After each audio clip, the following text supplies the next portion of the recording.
We're a dynamic duo of local entrepreneurs who don't just work hard, but know how to have a good time too. Along our journey, we've crossed paths with some incredibly cool individuals who've crafted some seriously impressive brand-worthy businesses. You might recognize their business, but are you ready to get up close and personal with the real architects of their success? Today, we're throwing it into high gear as we sit down with one of these trailblazers. So no more suspense. Let's introduce our guest in the studio today. So without further ado, Love Local Chicagoland is proud to present Brandworthy with your host, Mike and Aaron. Welcome to Brandworthy. We've got a new show this week. We've got a new guest. Excited to talk with Chet, and looking forward to hearing a little bit about his background. In our conversations before, it was a lot of fun chatting with him, getting to know him. So looking forward to having him here on the show today. Yeah, definitely. Chet's a pretty funny guy, man. He's pretty Avion Technology, runs that company. He's a founder of it. He's built it with some other good people. Super introverted, which I could relate with, which I feel like is a super strength. But he's funny. He's witty. So I think our community is really going to enjoy getting to know him today. Yeah. And Mike's not here today. So I get to play with you, Aaron. Right. We got Jason. We got Jason in the studio today. Yeah, man, I'm excited to, sorry to hear that Mike is under the weather, but excited to be able to jump in on this show. And I love what you guys are doing with it, with all this, Church Street stuff. So yeah, it's going to be a fun. Yeah, absolutely. Looking forward to it. And I think the audience will love having you back in the studio too. But I'm not as funny as Mike though. I mean, let's just be clear. I'm not as funny. But you're better looking. You're better looking. Well, I mean, yeah.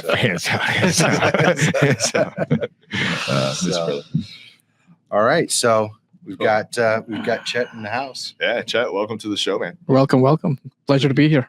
Tell us about yourself. So the name is Chet. It's a shortened version of a longer Indian name, which means cosmic consciousness. Chaitanya. So I don't know if any one of you guys were in the Hare Krishna movement. So the guy who started Hare Krishna, his name was Chaitanya. So it means cosmic consciousness. So I guess the first time my dad saw me, he thought that I was going to do something amazing. That's pretty cool. Your dad knew that, right? He was right. Yeah. I guess. He was right for sure. He knew that going into it. He was like, I'm naming you Chet for this reason. Yeah. So awesome. The name means cosmic consciousness. So I shortened it down to Chet because everyone in college butchered it. Yeah. So, the name is Chet. I was born in 1979 in India. Growing up, I was a avid reader and an avid soccer player. I can do the life history thing now, right? Go for it. Yeah, go for it. At 16, I went to Australia as an exchange student through Rotary International. And 18, I came back. I started my own business. 21, I moved to the US, moved to New Jersey. 25, I started my own business. And here I am, 17 years later, running Avion Technology. We do websites, we do apps, and we help young folks with a business idea become multimillionaires. Yeah, that's pretty awesome, man. I guess your name fits, right? So yeah, you're doing some pretty big things, and I feel like you have an innovation mindset, which we'll dive into a little bit more as we go. I think now we should cheers to your story with the cheers of the week. Yeah. Thanks to Church Street. Yeah, thanks to Church Street, our friends at Church Street. It's not just a great brewery, great beer, but like the people that run it, they're pretty legit.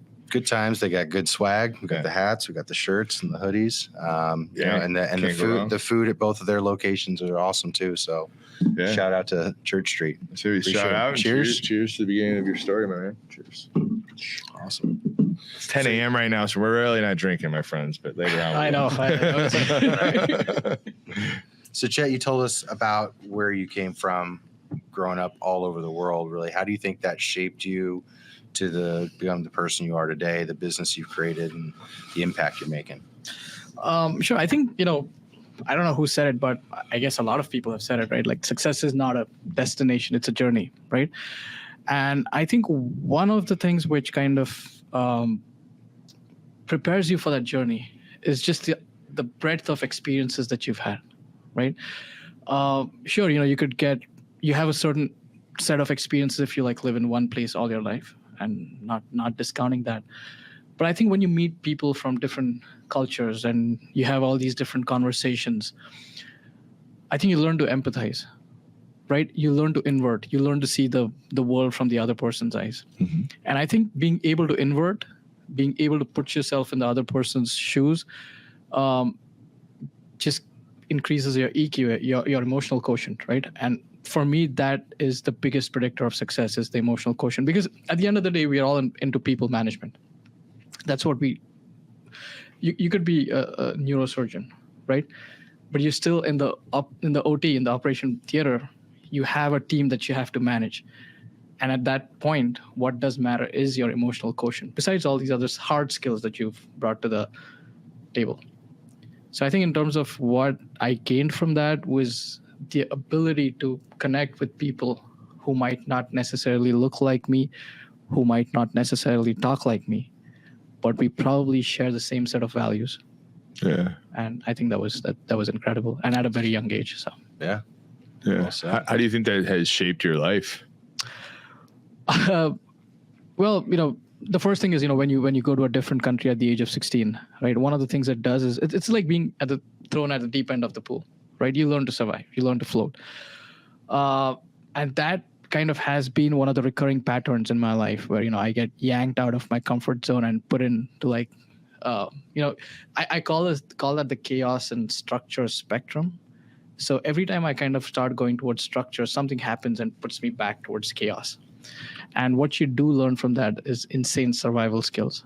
So, for example, when I went to Australia at the age of 16, I was a non-native English speaker, right? Australia, they have a very thick accent.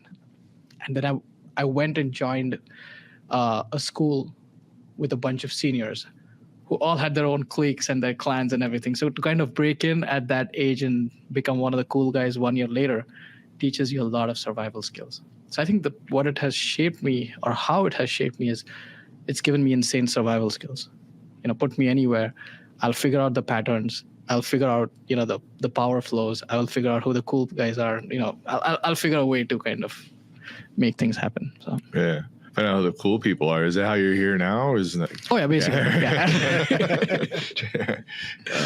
Yeah. So Yeah, go ahead. So you grew up in these places. You had these experiences that kind of shaped you. How did you come to create your business? Again, it started off with chaos, like all things in my life. I graduated at the age of 25 from Indiana University, and I had the gall or the audacity to graduate in the fall semester. So there was not really a very happening job market. And I remember I had sent my resume to like 1,000 places. No one got back to me. Oh, no. Right. So the only place that I did get was not my dream career. So I started doing some freelancing, some moonlighting on the side. And lo and behold, that kind of took off. And within a year, I was in business.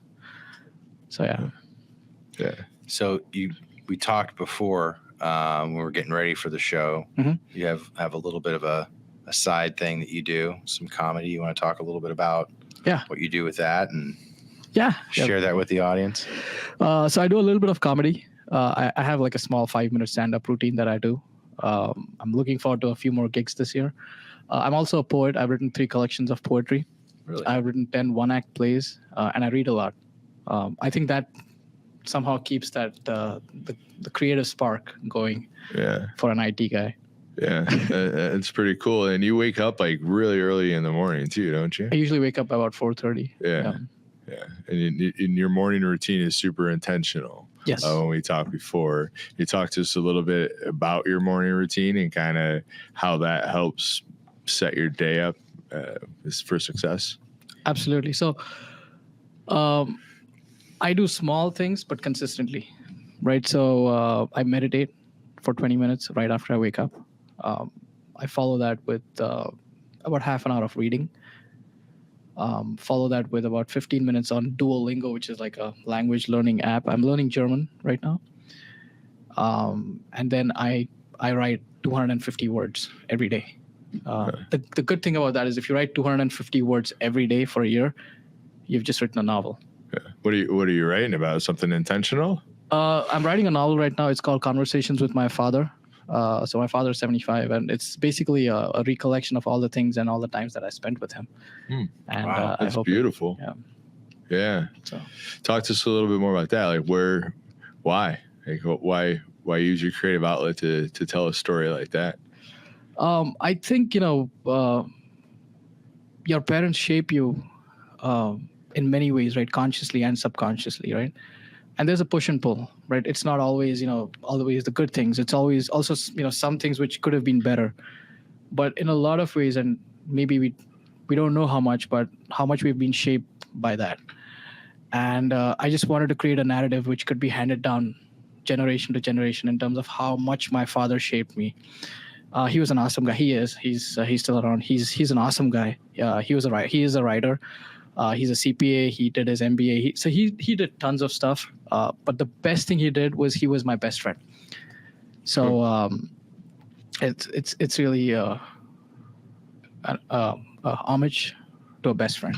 Yeah, that's a beautiful thing. I feel like from like a legacy standpoint too, to share intergenerational connection could help people. So yeah. Do you have like a deadline when you think this book will be done? Is you're not putting any pressure on it? Where are you at? I'm guessing it's probably going to be out in December. Okay. I'm coming out with a collection of poems before that. Small 30 poem collection. We should have had him bring like a poem or something. Yeah, no kidding. We didn't even talk about this in our prep call. No, we're finding out right now. Yeah. Is this like the first time anybody's hearing about the book other than like immediate family, friends? Yes. Yeah. Okay. Super cool. Well, you always worry, how people are going to take it. Because I think as a writer, that's what scares you the most, right? That you'll read it out of the first person and he'll be like, get out of here, don't ever talk to me again. So that's always the fear. But I think once you kind of overcome that hump, you can, with friends and family, you can kind of share it. So I think I'm at that point. Well, and to share something so personal and be so vulnerable, like that's just, hats off to you. That's not everybody can go there. Remarkable. Yeah. I think respectable. Poets are the bravest people in the world because they bare their heart to everyone. Yeah. Well, I think that's a good segue into our next segment. So each week we do a questions from the congregation. So we've just got kind of random. I'm like super stoked about this. Icebreaker kind of questions. Really they've been fun to have conversations with. So if you want to pick one out of the jar. Read it, and we all got to answer it. We all are going to answer it, and you can make it up. So we don't know if that's the actual question you're reading, but it's what's the weirdest job you've ever had, and did it teach you anything unexpected? Yeah, I mean, I'd say that it was not a weird job, but it's definitely a job that not everybody does growing up, and but I play golf, so really? I was no kidding. So I was in the bag room. I was a bag boy. We didn't have caddies at the course we played at, but the members would finish. We'd have to clean their clubs, and just taught you kind of a little bit of how to interact with a lot of people, a lot of different personalities. Everybody had their own particulars about what they wanted, how they wanted their clubs put back, put on their cart, cleaned a certain way. Some clubs were lucky and you don't clean those, and that kind of stuff. So it's interesting. Yeah, I think for me, I don't know if it's a unique job. It's pretty standard. I wish I worked in a golf shop, or golf course like that. I can see where your love came from now. There from the beginning, huh? I think for me, working in the restaurant industry, I was like manager all the way to GM, and for first part of my life, first career type job, and then I got out and got into entrepreneurship. But I learned like how to take care of people and understand people to read people if they have a need. I feel like everybody should work in a restaurant industry at some point in time. I feel like there's really valuable human skills that you learn doing that job. Super hard, super long hours, and you're on your feet all the time. But not for me anymore, but I'm grateful for that gift in that time. How about you, Chet? No, for sure. So I have two, one was in the restaurant business, right? So when I went to IU, circumstances, like everyone, I had to work in a restaurant, and I ended up managing the restaurant after 2 years, just like you. And it's funny, I didn't get into the business school, but God has serendipity, right? So he made me, manage the restaurant, and it was like learning everything that you learned in business school, but practically, right? So and accelerated, right? Absolutely. Restaurant industry, right? You got to manage chefs who often have a pretty good ego, a healthy dose of ego. Yeah, definitely. You have staff that you got to manage. You got to manage all the patrons. Sometimes they are very impatient. So I think it's probably one of the most demanding occupations ever. I also, at the age of 18, I was a mattress salesperson. Yeah. It was an MLM business, like Amway. Yeah. And I had a team, and I was this 18-year-old guy selling dreams to like 55-year-olds. Yeah. So I used to do like, like when you meet an Amway guy, he shows you like the pyramid and how, you start here and you make money. So I used to do that every day. Little did I know that time that I would be starting my own business 10 years later. And all those pitches would actually help me 10 years after that. So it's funny, where like these little gigs that you do, they might suck at that time, but 10 years later, you connect the dots. The skills you get from them, for sure. I've done different jobs along the way, even real estate to building the media company. You learn different things too, right? From jobs. So take those skills as they go. So absolutely, I think the experiences add up, right? Like we're too fixated on the destination sometimes, but it's all these little experiences and moments that kind of add up. So that, I think that's a very good question leading into the next segment. So talking about Avion, the business, right? So what drove you to start that? How can you give us a little background on that on your professional side? Oh, absolutely. So, like I said, after I graduated, I did not get a job, right? And I was in New York at that time, working for a company that didn't pay me a lot of money. So there was no like, I want to change the world, I want to get world peace, nothing like that. I just wanted more money to party in New York, right? Because it was expensive. So I started the business along with my roommate at that time, so that we could just make some extra money on the side, like a side hustle, right? Yeah. But these things have a life of their own. How old were you at this time? 25. 25. Yeah. Where in New York were you at? I used to live in Hoboken. I used to work on Wall Street. All right. So. Yeah. Do you know where that's at? Yeah, I lived. Yeah, well, yeah, I lived in Hell's Kitchen for about a year. So yeah. Oh, really? I worked down in Tribeca. Yeah. So love That's the cool. Yeah, no, so that's how Avion started as a side hustle. I knew a little bit of programming, I knew a little bit of design, so just a way to make some extra money. Yeah. Nice. Yeah. So we want to dig into a little bit more about what it is that you do. Absolutely. So there's a couple of areas that we operate in. The first is called product incubation. What we do within product incubation is, you have these 20-year-olds, 25-year-olds who have a business idea. And so they come to us with that idea, and then we help to, make their product a reality. And then help them launch that product like a MVP, a minimum viable product. So like a charity thing, because it's young kids, or like a group that you've developed, or is it? It's mostly entrepreneurs. Like? Yeah, it's young entrepreneurs, right? Okay. I mean, it's not necessarily young, but the median age is like 25 when they approach us, and they'll have like this, idea that they want to do the next Uber or the next, eWay or something like that, like some big thing, something that'll scale up to become a big thing. So we help them develop their online product, right? It's a high stakes industry because out of like 100 products that we do, maybe 3 or 4 will end up becoming big.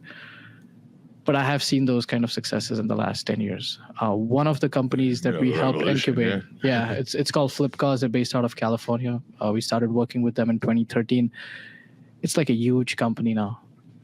So that area of my business is where I get a front seat. in watching this, these small ideas end up becoming real things which make a real impact in this world. Can you talk about some of the companies that you've worked with that like are really cool ideas? If you can share any of them, or the ones that or the ones that sucked. Like, I don't know what you can share, but it's the ones that I'm seeing a lot these days are the ones that are on AI and data science, because I think a lot of people are scared of AI, and legitimately so, because it's like nuclear energy, right? If in the wrong hands, it can do a lot of damage, but in the right hands, nuclear energy is the most cleanest form of fuel. So similarly, AI in the right hands can actually do a lot of good for the world. And I think in the next 20 years, 30 years, we're going to see with things like climate change and, all the problems that climate change brings along with it, like, migration and, conflict and all these things, we're going to see problems of an epic scale.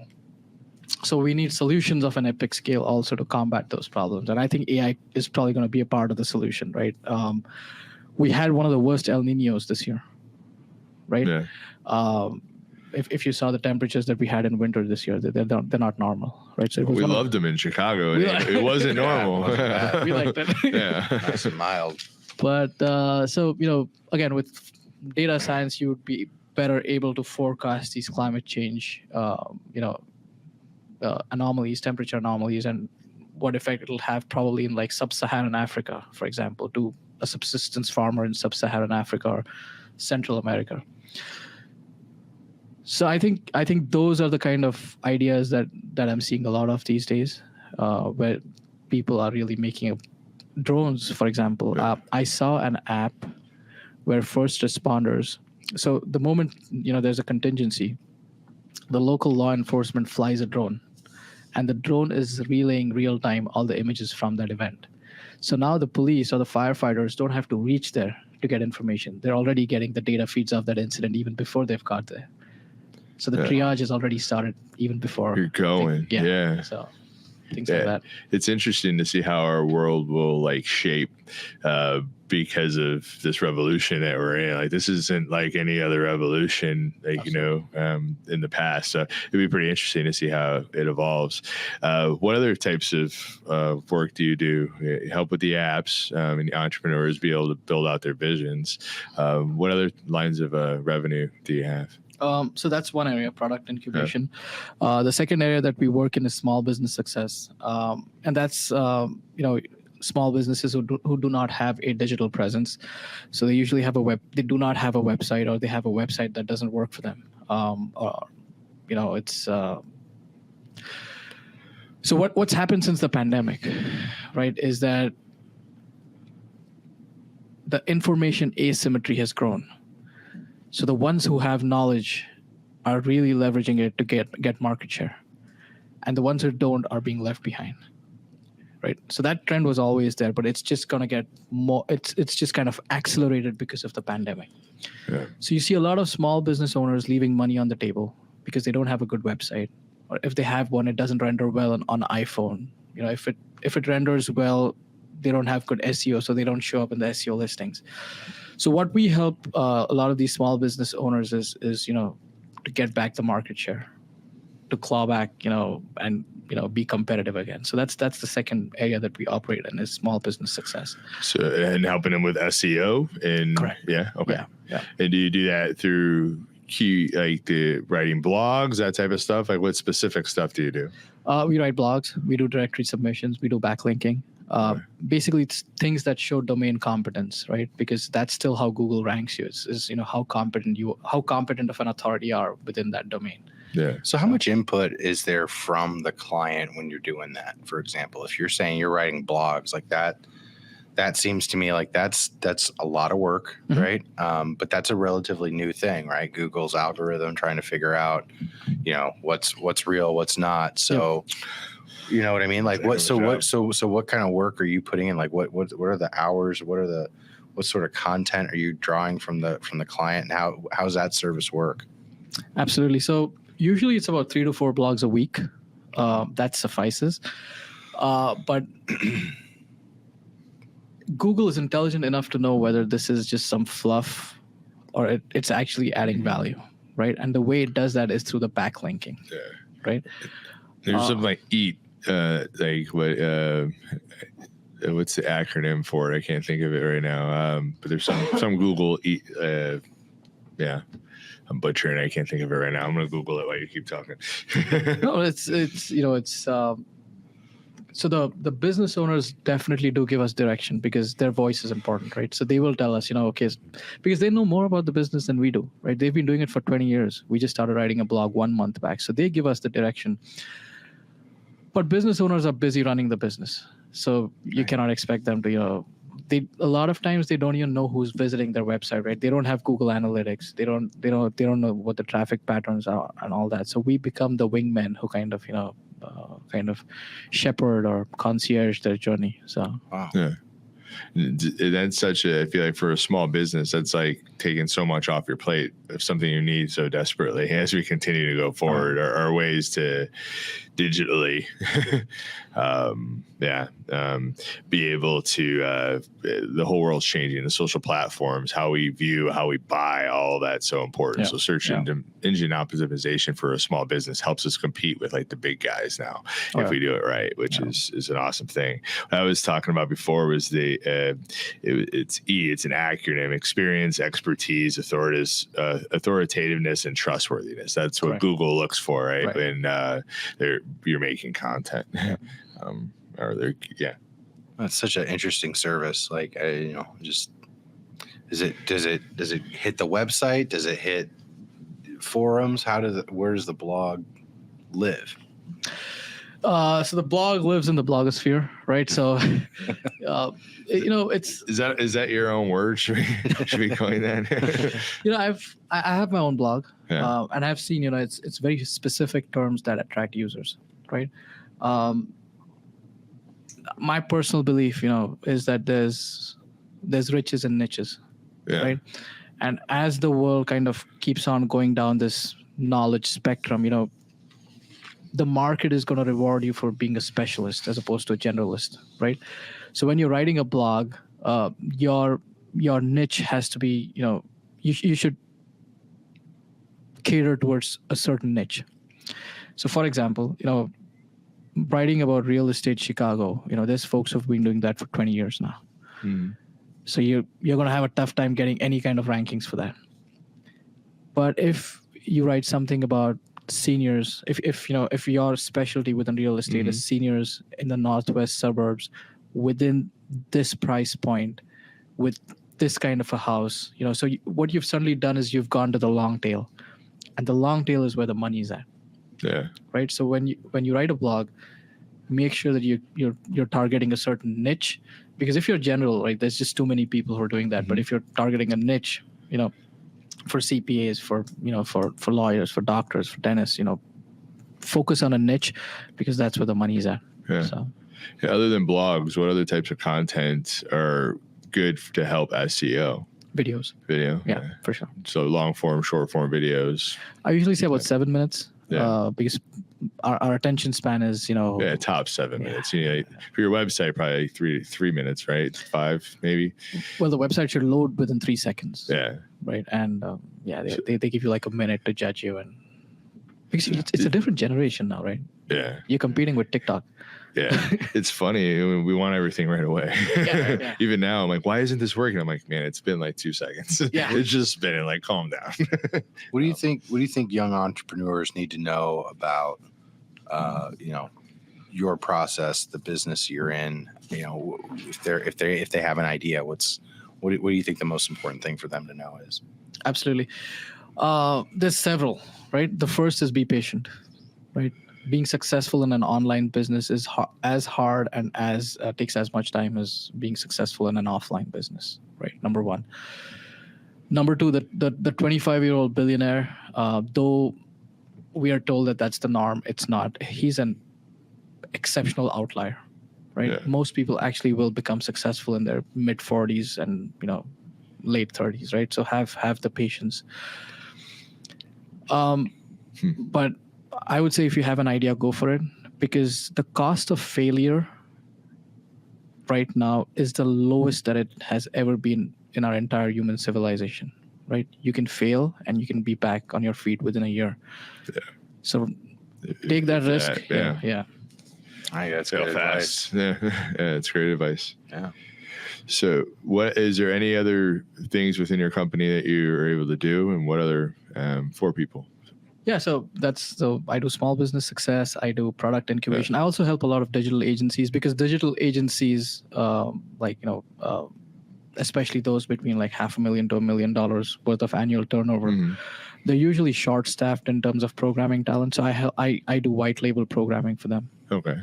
And then the last area that I work in is called digital transformation, and that's where we kind of deal with the bigger enterprises, and Salesforce and Microsoft Business Central, ERPs, and that kind of stuff. Okay. So they're all like different market segments, really. So yeah, did your business start that way, or have you added more segments on as you continue to evolve? Correct. We as we evolve, we kind of saw more traction, and these are apples to oranges kind of segments, right? Because the idea which works for a product incubation, a 25-year-old who's come with a product idea does not work for a $15 million enterprise. So they're like completely different in terms of the solution. Okay. So let's kind of figure out how do people find you? How do they reach you? What's the preferred way to get in contact with you? The best way is LinkedIn. The second best is email. So it's chet@aviontechnology.net. So pretty simple. Okay. I don't have my real name. Very few emails would have reached me if I would have had my real name. Yeah. I think we need to contact Steve Long for your cosmic consciousness. I think that's that should be a T-shirt. There you go. I feel like you could swag should be that a beer out. from. That's it. Write it down. Let's give it to Lisa and the team.